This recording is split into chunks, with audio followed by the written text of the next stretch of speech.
Pasko, nagsusulputan ang paborito nating merienda, ang mainit at masarap na bibingka. Pero ang kakaning ito, nakikisabay na raw sa daloy ng panahon dahil may sari-sari raw itong mga modern version. Kung may kakanin daw na superstar tuwing Pasko, yan ang bibingka. Gawa ito sa pinagsama-samang galapong, gata ng nyog, asukal at itlog. Kakaiba ang paraan ng pagluluto nito dahil ang init, hindi lang sa ilalim ng gagaling kundi pati na rin sa ibabaw. Malaki raw ang hawig nito sa bibingka, ang traditional pudding ng India. Pwede rin daw ito impluwensya ng mga Chinese dahil ang B ng bibingka ay mula sa salitang Hokkien na ang ibig sabihin ay grain o bigas.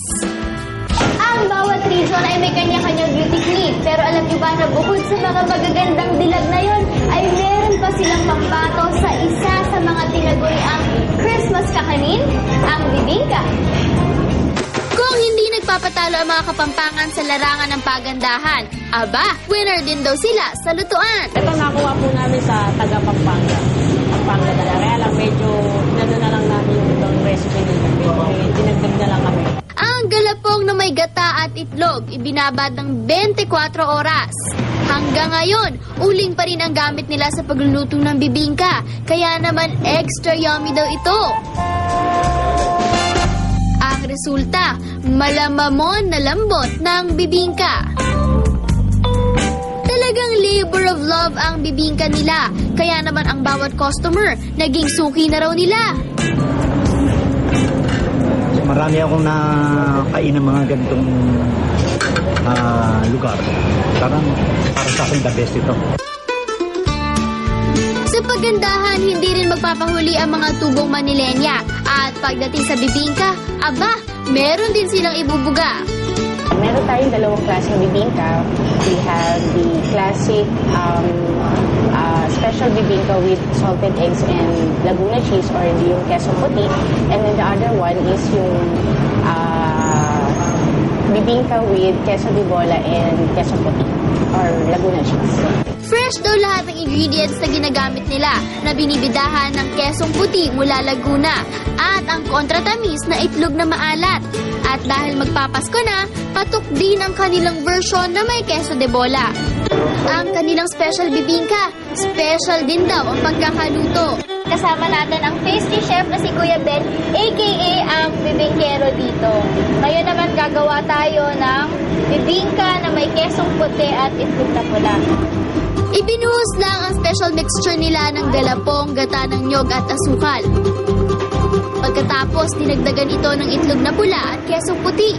Ayan, iintayin ko lang maluto yung bibingka tapos after natitikman na natin ang special bibingka dito.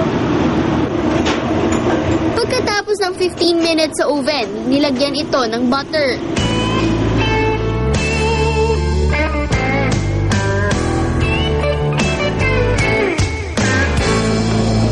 Perfect talaga to sa darating na simbang gabi. After ng simbang gabi, masarap talaga itong kainin lalo na kapag mainit. Ang mga waray, hindi rin magpapahuli. Tikman ang pambato nilang bibingka all the way from Leyte. It's made of pure rice and we don't put any food coloring or any additives. So talagang unadulterated. Gumagamit daw sila ng espesyal na bigas.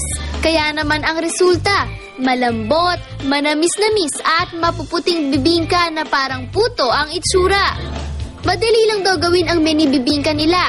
Maglagay lang ng itlog na pula sa molder. Ibuhos dito ang bibingka mix bago ilagay sa oven.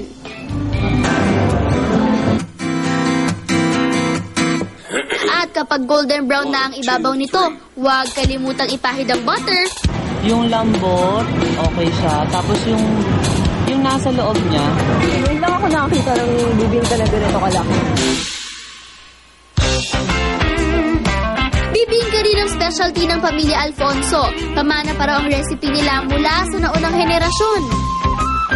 Pero ang bida sa kanilang bibingka, hindi galapong, kundi kamoteng kahoy.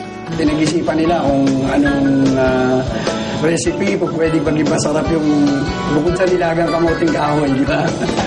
Dahil marami raw kamoting kahoy sa bayan nila sa Marikina, ito ang ginamit nila sa pambato nilang bibingka.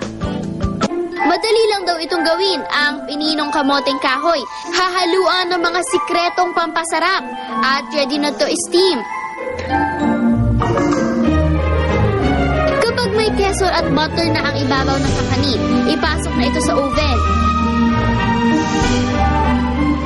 Luto na ito kapag golden brown na ang toppings. Masarap din daw ang bersyon nila ng kanilang bibingkang malagkit.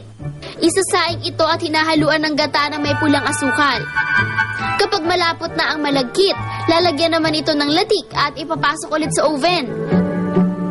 Kapag golden brown na ang latik, ready to eat na ang kanilang bibingkang malagkit.